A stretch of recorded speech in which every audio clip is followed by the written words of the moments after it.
এবং একটিমাত্র সিয়ামকে যদি আল্লাহর সন্তুষ্টির জন্য রাখে, তার কি প্রতিদান? রাসূলুল্লাহ সাল্লাল্লাহু আলাইহি সাল্লাম বলছে, সহিহ বুখারী 2840তম হাদিসে এসেছে, সহিহ মুসলিমের 1153 নম্বর হাদিসে এসেছে, মান সামা ইয়ামান, কেউ যদি একটা সিয়াম পালন করে ফি সাবিলিল্লাহ, আল্লাহর পথে, বাআদাল্লাহু ওয়াজহাহু বিন-নার, আল্লাহ তার মুখকে জাহান্নাম থেকে দূরে সরিয়ে নেয়, ৭০ খরিফা, ৭০ বছর দূরত্বকে সরিয়ে নেয় জাহান্নাম থেকে। সুবহানাল্লাহ।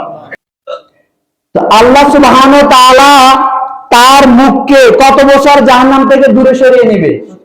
৭০ বছর, যদি সে আল্লাহর সন্তুষ্টির জন্য একটা সিয়াম পালন করে, একটা সিয়াম পালন করে। আর যদি সে এই সিয়াম অবস্থায় মারা যায়, মুসনাদ আহমেদ গ্রন্থের ২৩৩৭২ নম্বর হাদিসে রাসূলুল্লাহ সাল্লাল্লাহু আলাইহি সাল্লাম বলছে, কেউ যদি আল্লাহর সন্তুষ্টির জন্য একটা সিয়াম পালন করে আর ওই ব্যক্তির যদি মৃত্যুর ক্ষণ চলে আসে, সে যদি মারা যায়, তাহলে দাখালাল জান্নাহ, সে জান্নাতে চলে গেছে। সুবহানাল্লাহ।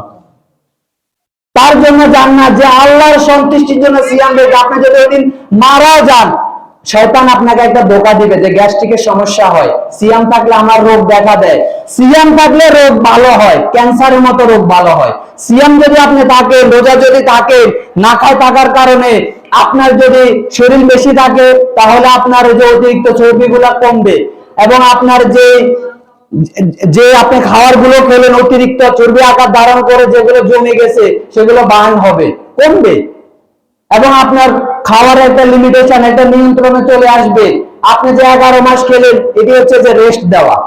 সিয়াম থাকলে উপকার, সিয়াম থাকলে আপনার কোনো ক্ষতি হবে না, অসুস্থতার মতো রোগ, ক্যান্সার মতো রোগ ভালো হয়। যখন খাদ্য গ্রহণ খাওয়ার পায় না, তখন সে মরে যাওয়া কোষগুলো খাওয়া শুরু করে এবং ক্যান্সারের কোষও খাওয়া শুরু করে। সুবহানাল্লাহ। এটা তো উপকার। ইসলাম আপনাকে এমন কোন বিধান দিবে না যেটা আপনার জন্য ক্ষতি, কল্যাণ ছাড়া আপনার কোন সেখানে অবস্থা থাকবে না। অবশ্যই কল্যাণ আছে।